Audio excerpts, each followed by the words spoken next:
ये चारों एक साथ बैठे होते हैं, तभी ये बातें कर रहे होते हैं कि इतने दिनों बाद भी ये हरी हमारे हार्मोन्स इतने कम क्यों बता रही है। यहाँ पे बस विन के ही हार्मोन लेवल्स ज्यादा थे। जिन उससे पूछती है कि क्या तुम वर्कआउट करते हो।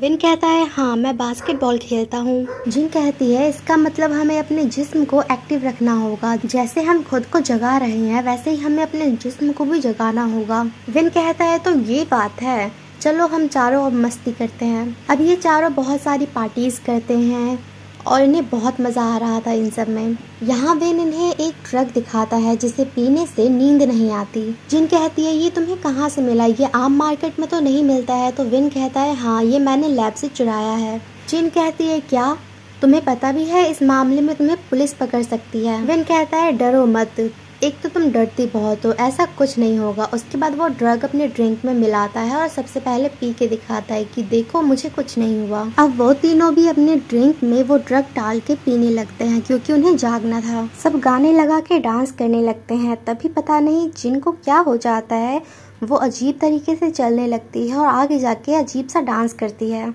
असल में ये सब उनके साथ उस ड्रग की वजह से हो रहा था। अब जीन विन के दोस्त के कमरे में जाती है जहां उसे अपनी आवाज सुनाई दे रही थी। वो वहां जाके देखती है तो उसकी वीडियोस प्ले हो रही थी। उसे यहाँ पे ये बात समझ में आती है कि उसे जो लगता था कि कोई उसका पीछा कर रहा है वो कोई और नहीं, विन का दोस्त ही था। जिनको लगने लगा था कि ये कोई साइको लवर, कोई पागल आशिक है।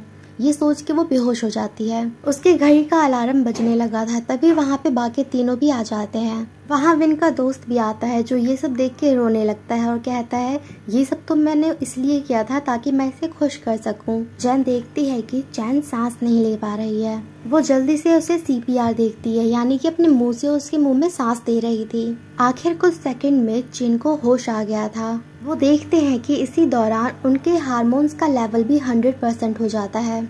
इसका मतलब ये था कि अब उन्होंने लेवल 2 भी कंप्लीट कर ली थी। वो जल्दी से उस डॉक्टर के पास जाते हैं और कहते हैं कि हमारे पैसे तुम दे दो।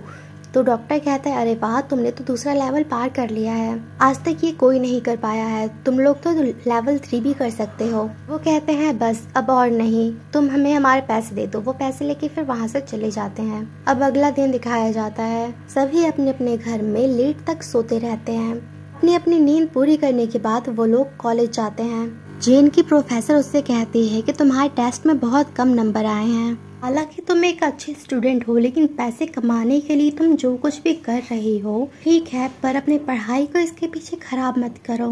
पहले अपनी पढ़ाई कंप्लीट कर लो, उसके बाद जो करना होगा वो करना। इधर विन का दोस्त जीन से माफी मांगता है कि उसने जो कुछ भी किया बस उसे इम्प्रेस करने के लिए किया। जीन कहती है दोबारा मेरा पीछा मत करना वरना मैं पुलिस को बता दूंगी। ये बोल के वो चली गई थी।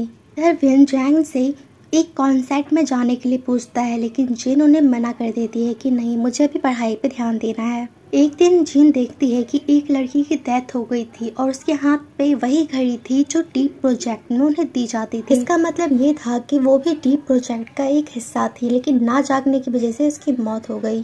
इनकी नानी को एक दिन हार्ट अटैक आता है, उन्हें हॉस्पिटल में ले जाया जाता है और जिन के पास पैसे भी नहीं थे क्योंकि उसने जो भी पैसे जीते थे वो उसने लोन अदा करने में दे दिए थे। फिर उसकी बहन पैसे लेके आती है और उस पैसे वाले पैकेट पर उसी कंपनी का लोगो था। जिन उससे पूछती है कि तुम्हारे पास ये पैसे कहाँ से आए, तो उसकी बहन बोलती है क्या तुम ही पैसे कमा सकती हो, मैं नहीं, जहाँ से तुम पैसे लेके आती थी मैं भी वहीं से लाई हूँ। वो अपनी बहन की गर्दन पे देखती है तो उसमें वही चिप इंसेट थी। जिसके बाद उसकी बहन वहाँ से चली गई थी। वो अपनी बहन के लिए बहुत परेशान थी। वो किसी भी तरह अपनी बहन को बचाना चाहती थी। वो अपनी बहन को ढूंढने उसी लैब में जाती है जहाँ पे उस डॉक्टर ने उसकी बहन की गर्दन में लेवल 3 की चिप को डाल देता है। वो कहता है कि अगर तुम और तुम्हारे दोस्त लेवल 3 के लिए मान जाओ तो मैं तुम्हारी बहन की गर्दन से ये चिप निकाल दूंगा। जिन बहुत परेशान थी। एक तरफ उसकी नानी हॉस्पिटल में होती है तो दूसरी तरफ उसकी बहन मौत के मुंह में। वो अपने दोस्तों को ये सारी बातें बताती है। विन तो मान गया था, लेकिन उसके बाकी के 2 दोस्त उसके लिए मना कर देते हैं। वो फिर से अपनी जान खतरे में नहीं डाल सकते थे। वो वहाँ से चले जाते हैं और अगला दिन आता है जब विन और वो दोनों लैब में पहुँच गए थे तीसरे लेवल को पार करने के लिए। तभी वहाँ पे विन का दोस्त भी बैठा हुआ था और वो बोलता है कि अरे यार, मैंने बहुत सोचा और मैंने ये सोचा है कि मैं दोस्ती के लिए कुछ भी कर सकता हूँ। और चीन भी आ जाती है। ये डॉक्टर के पास जाते हैं। चीन जैन से बोलती है कि मैं जानती हूँ तुम्हारे पास जरूर कोई आइडिया होगा जिससे हम लेवल 3 पार कर लेंगे। तो वो कहती है हाँ, मैंने अपनी कॉलेज की प्रोफेसर से मदद ली है जिसने मुझे इस डीप प्रोजेक्ट के बारे में बताया था। वो हमें लैब में जगह देगी, जब तक हम इस लेवल को पार न कर ले हम वहीं पे रहेंगे। अब वहाँ लैब में डॉक्टर नींद ना आने का इंजेक्शन भी लगाती है इन्हें। वो कहती है मुझे माफ कर दो बच्चों, मेरी वजह से तुम यहाँ फंस गए हो। अब मैं तुम्हारी मदद करूंगी, अगर तुम्हें कोई भी परेशानी हुई तो तुम इससे मुझे कांटेक्ट कर सकती हो। इनका पहला डे तो आराम से गुजर जाता है। ऐसे ही रहते रहते इन्हें 6 दिन हो गए थे। इसका मतलब ये 6 दिनों से लगातार जाग रहे थे। इनके दोस्त को एक तेज रोशनी दिखाई देती है जहाँ से गेम्स की आवाजें आ रही थी। दूसरी तरफ जिन जब अपना मुंह धो रही थी तो उसे अपने फेस पे एक पिंपल, एक दाना दिखाई देता है। वो एक से बहुत सारे बन गए थे। उसका खूबसूरत चेहरा खराब हो गया हो। इधर जिन को खून आता दिखाई दे रहा था। उसे ऐसे लग रहा था मानो उसकी बहन मर गई हो। इनको भी एक औरत दिखाई दे रही थी जो उसे अपने पास बुला रही थी। वो और कोई नहीं, उसकी मॉम लग रही थी। उधर जिन अपने पिंपल को हटाने के लिए अपने चेहरे पे कट लगा देती है। पिंपल तो गायब हो गया था लेकिन अब कट उसके चेहरे पे आ चुका था। वो इससे बहुत दुखी थी। गुस्से में बाहर आके वो जिन से लड़ने लगती है और कहती है कि गलती मेरी थी जो मैंने तुम्हारी बहन को बचाने के लिए अपनी जान को खतरे में डाल दिया। विन का दोस्त भी उसमें इसका साथ देता है लेकिन विन की उनसे लड़ाई हो जाती है इस बात पे।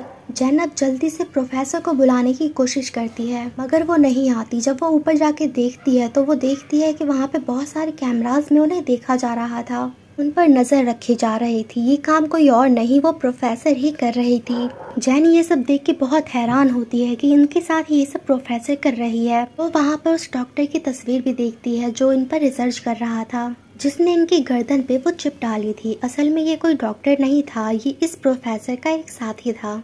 ये सब जानने के बाद जेन वहाँ से अपने दोस्तों के पास जाती है और उन्हें जाके सब बताती है कि प्रोफेसर हमें इस्तेमाल कर रही है। ये सारा प्लान उनका है। सभी पुलिस को कॉल करने की कोशिश करते हैं लेकिन तभी प्रोफेसर की आवाज आती है जो कह रही थी कि तुम्हारे फोन यहाँ पे काम नहीं करेंगे। सभी बहुत ज्यादा परेशान हो जाते हैं। 7वें दिन सबकी हालत अधमरी सी थी। 1 हफ्ता हो गया था, ये लोग सोए नहीं थे।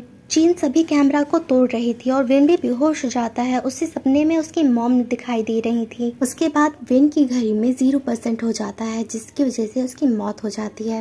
प्रोफेसर उसे लैब से बाहर ले आके उसकी चिप निकाल लेती है। तभी पीछे से विन उस पे वार करता है जिससे वो बेहोश हो जाती है। अब यहाँ पे हमें इनका प्लान समझ में आता है। दरअसल ये सब एक साइंस के स्टूडेंट्स थे। तो विन ने ऐसे केमिकल का यूज किया था जिसकी वजह से दिल की धड़कन कुछ सेकंड के लिए रुक जाती है और ऐसा लगता है कि वो मर गया। और ये सब इन्हीं का प्लान था। ये सब प्रोफेसर के पास आते हैं और उनसे पूछते हैं कि आपने ऐसा क्यों किया हमारे साथ। यहाँ पे प्रोफेसर ये पर्दा हटा के एक मरीज को दिखाती है। दरअसल ये वही मरीज था जो हमने मूवी की स्टार्टिंग में देखा था, जो छत से कूदने वाला था। ये प्रोफेसर के साथ पढ़ा करता था और प्रोफेसर इसे पसंद भी करती थी। नींद ना आने के ऊपर रिसर्च कर रहा था। इसी दौरान इसे स्ट्रेस हुआ और ये छत से कूद गया और उस वक्त से ये कोमा में है। और प्रोफेसर ने जब से इंसोम्निया मरीजों की हार्मोन्स इसे देने स्टार्ट किए तब से ये बेहतर होने लग गया। जिन को ये सुन के बहुत गुस्सा आता है। वो कहती है इसका क्या मतलब हुआ, तुम इसे ठीक करने के लिए अपने स्टूडेंट की जान लोगी। प्रोफेसर कहती है हाँ, अगर तुम मेरी जगह होती तो तुम भी यही करती। सभी को बातों में लगा के वो जेन को इंजेक्शन लगा देती है जिससे वो बेहोश हो गई थी। और ये विन के दोस्त को भी इंजेक्शन लगाने वाली थी लेकिन बाकी लोग इसे रोक लेते हैं। विन जेन को होश में लाने की कोशिश कर रहा था लेकिन उसकी घड़ी का लेवल 0 हो जाता है जिससे सबको ये लगता है कि वो मर गई है। उसकी बहन बहुत रो रही थी। वो उसे याद करके उसके ऊपर जोर से एक मुक्का मारती है जिससे जेन होश में आ गई थी। कहानी के एंड में हमें दिखाया जाता है कि सभी स्टूडेंट को बचा लिया गया था जो इस डीप प्रोजेक्ट का हिस्सा बने थे। विन की भी उसके फादर के साथ अच्छी दोस्ती हो गई थी। जैन भी अपनी बहन के साथ अपना छोटा सा रेस्टोरेंट चलाने लगी और अपनी नानी का ख्याल रखती है। विन और जैन एक दूसरे से मैसेज पे बहुत सारी बातें करते रहते थे। जैन और विन का दोस्त भी अपनी जिंदगी में मशरूफ थे। इस फिल्म की कहानी यहीं पे खत्म होती है। वीडियो अच्छी लगे तो वीडियो को लाइक और चैनल को सब्सक्राइब करना बिल्कुल मत भूलिएगा। Thank you. मिलते हैं अगली वीडियो में।